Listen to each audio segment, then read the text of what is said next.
بسم اللہ والحمد للہ والصلاة والسلام علی رسول اللہ وعلی آلہ وصحبہ ومن والاه رب اشرح لی صدری ویسر لی امری واحلل عقدۃ من لسانی یفقہوا قولی اللہم انفعنا بما علمتنا وعلمنا ما ينفعنا وزدنا علما آمین یا رب العالمین۔ یہ مطالعہ حدیث کے حوالے سے ہم کتاب المراقبہ کا مطالعہ کر رہے تھے۔ مراقبہ کا مطلب یہ ہے کہ انسان اس بات کا دھیان رکھے، اس بات کا خیال ہر دم اس کے پیش نظر رہے کہ وہ اللہ تعالیٰ کی نگاہوں میں ہے، اللہ اسے دیکھ رہا ہے۔ آج جو پہلی روایت ہمیں پڑھنی ہے اس کے راوی ہیں عن ابی ذر جندب بن جنادہ و ابی عبد الرحمن معاذ بن جبل رضی اللہ تعالی عنہما۔ دو بہت ہی جلیل القدر صحابہ اس کے راوی ہیں۔ سیدنا ابو ذر غفاری رضی اللہ تعالی عنہ جو اپنے نام کے حوالے سے مشہور نہیں ہیں بلکہ کنیت کے حوالے سے معروف ہیں، جن کا نام ہے جندب بن جنادہ، اور سیدنا معاذ بن جبل رضی اللہ تعالی عنہ جن کی کنیت ابو عبد الرحمن ہے۔ یہ دونوں روایت کرتے ہیں، اور یہ دونوں وہ صحابہ ہیں جن کے بارے میں نبی اکرم صلی اللہ علیہ وسلم نے بہت ہی توصیفی کلمات ارشاد فرمائے ہیں۔ یعنی اپنے بہت سے خدام کے بارے میں آپ نے سپرلیٹو ڈگری میں کچھ کلمات ارشاد فرمائے، ان میں سے ایک سیدنا معاذ ابن جبل بھی ہیں۔ آپ نے فرمایا کہ عالمہم بالحلال والحرام معاذ ابن جبل، میری امت میں حلال و حرام کے سب سے زیادہ جاننے والے سب سے بڑے عالم معاذ ابن جبل ہیں۔ اور سیدنا ابو ذر غفاری رضی اللہ تعالی عنہ کے بارے میں فرمایا کہ جو آدمی چاہتا ہے کہ وہ سیدنا مسیح علیہ السلام کے زہد کو دیکھے تو پھر میرے ساتھی ابو ذر کو دیکھ لے۔ تو سیدنا ابو ذر غفاری رضی اللہ تعالی عنہ بھی اپنے زہد میں، اپنی ورع میں، اپنے فقر میں بہت شہرت رکھتے ہیں۔ یہ دونوں روایت کرتے ہیں، اور اس روایت کے کئی طرق ہیں۔ ان میں ایک روایت میں یہ ہے کہ انہوں نے اللہ کے نبی صلی اللہ علیہ وسلم سے فرمائش کی تھی، اور کچھ روایتوں میں آتا ہے کہ سیدنا معاذ بن جبل رضی اللہ تعالی عنہ کہیں جا رہے تھے یا شاید یمن جا رہے تھے۔ اس موقع پہ انہوں نے نبی اکرم صلی اللہ علیہ وسلم سے درخواست کی کہ آپ ہمیں کوئی الوداعی نصیحت کیجیے، کوئی وصیت فرمائیے۔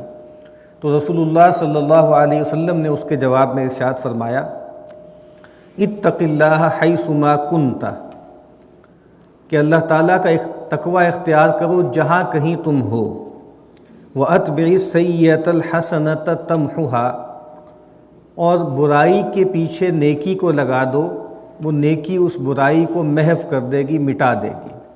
وَخَالِقِ النَّاسَ بِخُلُقٍ حَسَنٍ، اور لوگوں کے ساتھ معاملہ کرو، لوگوں کے ساتھ برتاؤ رکھو بہت ہی خوبصورت، بہت ہی عمدہ۔ اب تین جملے رسول اللہ صلی اللہ علیہ وسلم نے ارشاد فرمائے ہیں، اور اس میں بھی بڑی حکمت ہے کہ اگر نصیحت کا مطالبہ کیا جائے اور بہت لمبی بات کی جائے تو چیزیں یاد بھی نہیں رہتی، اور ویسے بھی انسان کی ہمت ٹوٹنے لگتی ہے کہ اتنی زیادہ چیزیں کہاں میں ان کو یاد رکھوں گا اور کیسے میں ان پہ عمل کروں گا۔ تو بظاہر تین چھوٹے چھوٹے جملے ہیں جو رسول اللہ صلی اللہ علیہ وسلم نے ارشاد فرمائے ہیں، لیکن اگر ہم غور کریں تو لگے گا ایسا کہ پورے دین کو اللہ کے نبی صلی اللہ علیہ وسلم نے ان تین کلمات میں جمع فرما دیا، کیونکہ یہ رسول اللہ صلی اللہ علیہ وسلم کے اعجاز ہے۔ آپ نے خود فرمایا کہ اوتیت جوامع الکلم، مجھے بہت ہی جامع کلمات عطا کیے گئے ہیں، کہ الفاظ بہت تھوڑے ہیں لیکن ان کے معنی بہت بڑے ہیں۔ تو یہ تین جملے ہیں، ان میں سے ایک ایک کا ہم مطالعہ کرتے ہیں۔ پہلی بات فرمائی کہ اتق اللہ حیث ما کنت، اللہ کا تقوی اختیار کرو جہاں کہیں تم ہو۔ اللہ کا تقوی، اس سے کیا مراد ہے؟ اگلا جو باب ہے وہ تقوی کا ہی ہے، وہاں انشاءاللہ تفصیل سے ہم عرض کریں گے، لیکن بنیادی بات کیا ہے کہ اللہ سے ڈرنا، اللہ کی جو منہیات ہیں اس سے بچنا، پرہیزگاری کا رویہ اختیار کرنا، زندگی جو ہے وہ حدود آشنا زندگی بسر کرنا۔ جس طرح اللہ کے نبی نے فرمایا ہے کہ جیسے ایک جانور ہے، گھوڑا ہے جو اپنے کھونٹے سے بندھا ہوا ہے، اب جتنی وہ رسی ہے اسی سرکمفرنس میں وہ حرکت کرے گا۔ تو 4 کارنرز جو ہیں متعین ہو چکے ہیں، ہمیں زندگی کیسے گزارنی ہے اللہ اس کے رسول نے طے کر دیے ہیں، تو ہمیں ان حدود کے اندر رہنا ہے، تو یہی تقوی ہے۔ لیکن خاص طور سے فرمایا حیث ما کنت، یہ جو ایک کوالیفیکیشن رسول اللہ صلی اللہ علیہ وسلم نے اس کے ساتھ ایڈ کی ہے، یہ ہے اصل میں وہ چیز جس کا اس باب سے تعلق ہے کہ جہاں کہیں تم ہو۔ اس کا ایک مطلب تو یہ ہے کہ بھائی تم مختلف رولز ہوتے ہیں انسان کے دنیا میں، وہ باپ بھی ہوتا ہے، وہ بیٹا بھی ہوتا ہے، وہ شوہر بھی ہوتا ہے، یا وہ بیوی ہوتی ہے، یا کہیں وہ کوئی دوست ہے، کہیں وہ کسی دفتر میں کام کرتا ہے، کہیں وہ سبارڈینیٹ ہے، کہیں وہ باس ہے، کہیں وہ طالب علم ہے، کہیں وہ استاد ہے، کہیں وہ بادشاہ ہے، کہیں وہ غلام ہے۔ تو جہاں کہیں تم ہو، جو تمہارا رول ہے، جس جگہ پہ اللہ نے تمہیں رکھا ہے، وہاں پہ اللہ کا تقوی اختیار کرو۔ اور دوسرا مطلب جو بالکل ظاہری ہے، بالکل واضح ہے کہ جہاں کہیں تم ہو۔ اس طرح نبی اکرم صلی اللہ علیہ وسلم نے ایک روایت میں فرمایا نا کہ 3 چیزیں نجات دینے والی ہیں، منجیات۔ ان میں پہلی چیز کیا ہے؟ خشیت اللہ فی السر والعلانیہ، اللہ تعالیٰ کی خشیت اختیار کرنا کھلے میں بھی اور چھپے میں، جلوت میں بھی اور خلوت میں بھی۔ اور نبی اکرم صلی اللہ علیہ وسلم یہ دعا بھی کیا کرتے تھے کہ اللہم انی اسألک خشیتک فی الغیب والشہادہ، کہ اے اللہ میں تجھ سے تیری خشیت کا سوال کرتا ہوں کھلے میں بھی اور چھپے میں بھی۔ تو جہاں کہیں ہو انسان، چاہے وہ اس کی ذاتی زندگی ہو، پرائیویٹ اس کا سفیر ہو یا پبلک سفیر ہو، ہر جگہ پہ اللہ تعالیٰ کا تقوی اختیار کرے۔ اور نبی اکرم صلی اللہ علیہ وسلم کی ایک بہت خوبصورت دعا ہے کہ جس میں آپ نے فرمایا کہ اللہم اجعل سریرتی احسن من علانیتی، اے اللہ تو میرے باطن کو، میرے بھیتر کو، میرے پوشیدہ معاملات کو میرے ظاہر سے زیادہ خوبصورت بنا دے۔ وجعل علانیتی صالحتاً، اور اے اللہ تو میرے ظاہر کو صالح بنا دے، نیک بنا دے، یعنی ظاہر میرا صالح ہو، نیک ہو۔ یعنی وہ جو ایک ٹریپ میں جس میں لوگ آ جاتے ہیں نا کہ بھئی اصل میں تو اللہ تعالیٰ دل دیکھتے ہیں، دل میں آپ کے کیا ہے، باقی ظاہر میں اگر آپ نے دینی اوضاع اختیار نہیں کیے ہیں تو کوئی حرج کی بات نہیں ہے، اللہ تعالیٰ تو دل کو دیکھتا ہے، باطن کو دیکھتا ہے، کوئی شبہ نہیں ہے اس میں، لیکن ظاہر کا صالح ہونا بھی ضروری ہے۔ تو آپ نے فرمایا کہ میرے ظاہر کو صالح، نیک، مطابق شریعت بنا دے، لیکن میرا باطن میرے ظاہر سے زیادہ خوبصورت بنا دے۔ تو کامل آدمی وہ ہوتا ہے کہ جس کا ظاہر بھی نیک ہے، صالح ہے، لیکن اس کا باطن اس کے ظاہر سے زیادہ خوبصورت ہے، زیادہ معنی خیز ہے۔ تو یہاں پر بھی یہ فرمایا کہ اتق اللہ حیث ما کنت، جہاں کہیں تم ہو۔ یہی چیز جو ہے وہ مراقبہ ہے، دھیان رکھنا کہ میں اللہ کی نگاہوں میں ہوں۔ کوئی جگہ ایسی نہیں ہے، جو سیدنا لقمان نے بھی اپنے بیٹے سے کہا تھا نا کہ اے بچے، اگر تم کوئی بات چاہے چھوٹی ہو چاہے بڑی ہو، اور چاہے فی صخرۃ، چاہے تم نے وہ چیز کسی پہاڑ کے کھو میں، چٹان میں جا کر کہی ہے، یا کہیں آسمان میں چڑھ کر تم نے کوئی عمل کیا ہے، اللہ تعالیٰ اس کو لے آئیں گے۔ تو پہلی نصیحت آپ نے فرمائی کہ جہاں کہیں تم ہو اللہ تعالیٰ کا تقوی اختیار کرو۔ اور اگلی بات فرمائی وَأَتْبِعِ السَّيِّئَةَ الْحَسَنَةَ تَمْحُوهَا، کہ جب تم سے کوئی گناہ ہو جائے، جب تم سے کوئی معصیت ہو جائے، کوئی کوتاہی ہو جائے، کوئی غلطی ہو جائے، تو اس کے پیچھے کوئی نیکی لگا دو، کوئی خیر کا کام لگا دو۔ اس سے یہ بات بھی ظاہر ہو گئی، واضح ہو گئی کہ تقویٰ کا مطلب یہ نہیں ہے کہ انسان امیون ہو جائے گا اور انسان کی امیونٹی مل جائے گی، اس سے کوئی گناہ نہیں ہوگا، نہیں۔ تمام انسان فیلیبل ہیں، تمام انسانوں سے گناہ ہوتے ہیں، کوتاہیاں ہوتی ہیں۔ وہ متقی آدمی کون ہوتا ہے کہ جس سے گناہ کم سرزد ہوتے ہیں۔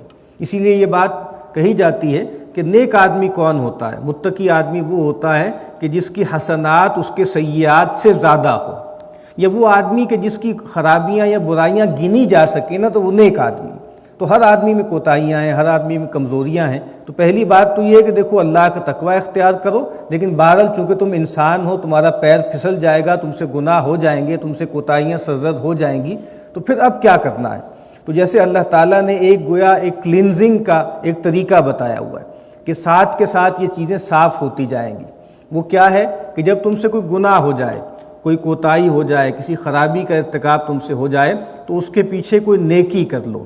وہ نیکی کیا کرے گی؟ وہ نیکی اس برائی کو مٹا دے گی، اللہ تعالیٰ کے اعمال نامے سے بھی اس کو ویو کر دے گی، اور اس برائی کے جو برے اثرات تمہارے باطن میں، تمہارے اخلاق میں، تمہاری طبیعت میں پڑنے والے ہیں، اس کو بھی ختم کر دے گی۔ خود قرآن مجید نے یہ بات فرمائی کہ اقیم الصلاۃ طرفی النہار وزلفا من اللیل ان الحسنات یذہبن السیئات، کہ بے شک نیکیاں برائیوں کو لے جاتی۔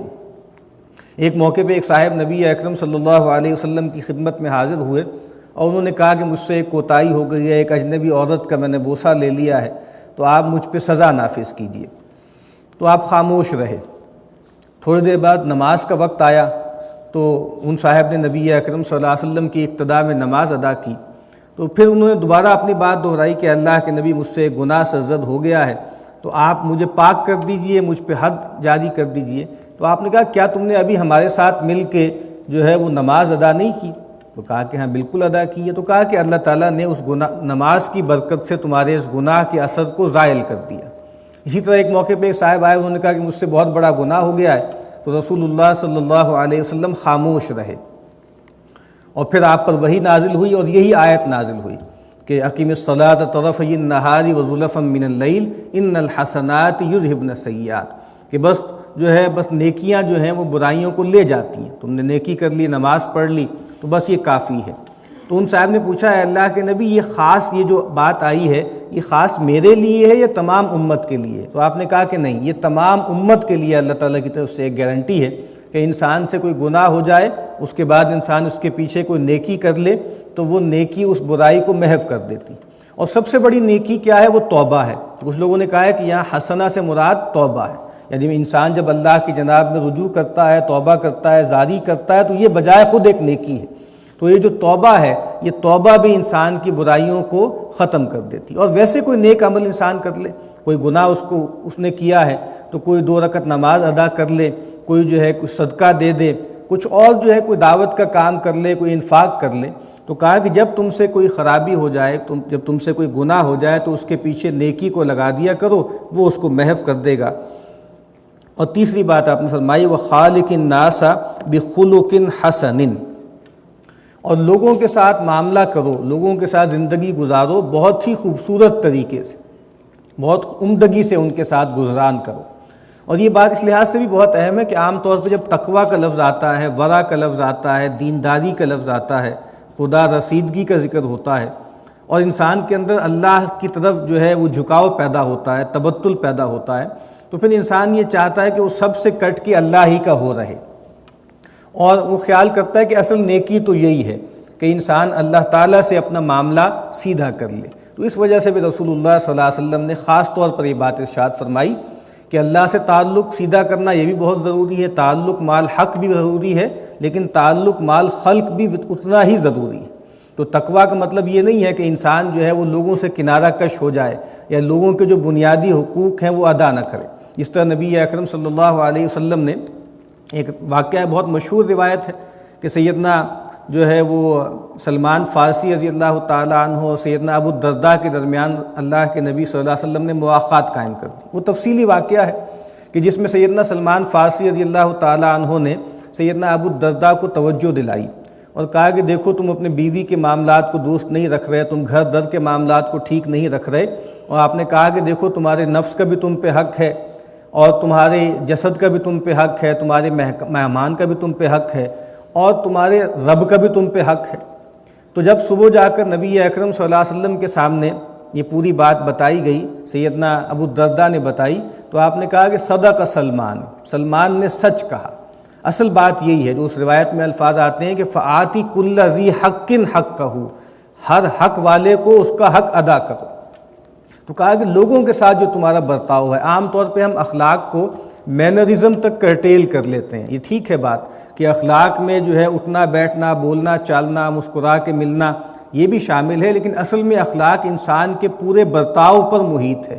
جو بھی انسان دنیا میں لوگوں کے ساتھ رویہ اختیار کرتا ہے اس کے مجموعے کو اخلاق کہتے ہیں، اور اخلاق بنیادی طور پہ اسٹرکچرل ہوتا ہے۔ جس طریقے سے خلق اور خلق یہ 2 الفاظ ہیں، نبی اکرم صلی اللہ علیہ وسلم کی بہت خوبصورت دعا ہے کہ جب آپ آئینہ دیکھتے تھے تو آپ یہ دعا کیا کرتے تھے کہ اللہم کما حسنت خلقی فحسن خلقی، کہ اے اللہ جیسے تو نے میرے خلق کو یعنی میری خلقت کو، میرے فزیکل سٹریچر کو خوبصورت بنایا ہے، تو اے اللہ تو میرے باطن کو بھی خوبصورت بنا دے۔ تو جس طریقے سے خلقت کیا ہے؟ ہمارا فزیکل سٹرکچر ہے، ہمارا جو جسم بنا ہے وہ جیسے سیلز سے بن کے بنا ہے، تو اسی طریقے سے ہمارا ایک باطنی سٹرکچر بھی ہے، ایک ہماری شخصیت بھی ہے، ایک ہماری طبیعت بھی ہے۔ تو اخلاق کسے کہتے ہیں؟ اخلاق انسان کی شخصیت کی جو بلڈنگ بلاکس ہیں ان کو کہتے ہیں۔ تو تو وہ اینٹیں جن سے مل کر ہمارا باطن وجود میں آتا ہے اس کا مجموعہ اخلاق کہلاتا ہے۔ اور عام طور پہ اخلاق ان عادتوں کو کہتے ہیں، ان رویوں کو کہتے ہیں جو بالکل فطری طور پر غیر ارادی طور پہ بغیر سوچے سمجھے انسان سے ظاہر ہوتی۔ تو تکلف کر کے بہت زیادہ کر کے کی جاتی ہے وہ اخلاق نہیں ہوتے، انسان کے اخلاق وہ ہیں جو نیچرلی اس سے صادر ہوتے ہیں۔ تو نبی اکرم صلی اللہ علیہ وسلم نے تیسری نصیحت یہ فرمائی کہ لوگوں کے ساتھ جو برتاؤ رکھو تو بہت ہی خوبصورت برتاؤ رکھو۔ اور نبی اکرم صلی اللہ علیہ وسلم نے اپنے مقاصد بعثت میں روایات میں اس بات کو جو ہے بیان فرمایا ہے کہ بعثت لأتمم مکارم الاخلاق، مجھے تو اس لیے مبعوث کیا گیا ہے کہ میں مکارم اخلاق کا اتمام کر دوں، ان کی تکمیل کر دوں۔ اور نبی اکرم صلی اللہ علیہ وسلم نے فرمایا کہ اکمل المؤمنین ایمانا احسنہم خلقا، کہ اہل ایمان میں سب سے کامل ایمان والے لوگ وہ ہیں جن کی اخلاق سب سے خوبصورت ہیں۔ اور نبی اکرم صلی اللہ علیہ وسلم نے فرمایا کہ کسی شخص کو حسن خلق سے بڑھ کر کوئی عطا نہیں ہوئی۔ اللہ تعالیٰ نے بندوں کو بہت کچھ نوازا ہے، بہت کچھ دیا ہے، مال دیا ہے، اولاد دی ہے، اور عزت دی ہے، وجاہت دی ہے، سیادت و قیادت دی ہے، لیکن سب سے بڑا عطیہ جو اللہ تعالیٰ کی طرف سے بندوں پر ہوا ہے وہ حسن خلق ہے۔ اسی طرح آپ نے فرمایا کہ قیامت کے دن میزان کے اندر بہت سی چیزیں ہیں جن کا وزن ہے، سب سے زیادہ وزن تو ظاہری بات ہے وہ کلمہ توحید کا ہے، وہ ایسی چیز ہے کہ جو سب سے زیادہ پیوٹل ہے، لیکن اعمال میں آپ نے فرمایا کہ سب سے بڑھ کر جو بھاری چیز ہے انسان کے پلڑے میں وہ حسن خلق ہے، وہ اچھا برتاؤ ہے، وہ اچھا رویہ ہے۔ اور آپ نے فرمایا کہ قیامت کے دن اللہ تعالیٰ کے سب سے زیادہ محبوب لوگ وہی ہوں گے کہ جن کے اچھے اخلاق ہوں گے۔ اور آپ نے فرمایا کہ قیامت کے دن مجھ سے سب سے زیادہ قریب کون ہوں گے، کن کی مجلس سب سے زیادہ مجھ سے قریب ہوگی، یہ وہی لوگ ہوں گے جن کے اندر اچھے اخلاق ہوں گے۔ تو یہی بات تیسری آپ نے فرمائی کہ لوگوں کے ساتھ معاملہ کرو بہت خوبصورتی کے ساتھ، عمدگی کے ساتھ۔ دوبارہ دہرا لیجئے، 3 نصیحتیں کی ہیں سیدنا معاذ بن جبل رضی اللہ تعالیٰ عنہ کو اور سیدنا ابو ذر غفاری رضی اللہ تعالیٰ عنہ کو، کہ اللہ کے نبی نے فرمایا اللہ کا تقوی اختیار کرو جہاں کہیں تم ہو، اور نیکی کے پیچھے، برائی کے پیچھے کوئی نیکی لگا دو، وہ نیکی اس برائی کو محو کر دے گی۔ اور تیسری بات یہ فرمائی کہ لوگوں کے ساتھ انتہائی اچھے اخلاق کا برتاؤ کرو۔ اللہ تعالی ہمیں ان چیزوں کی توفیق عطا فرمائے۔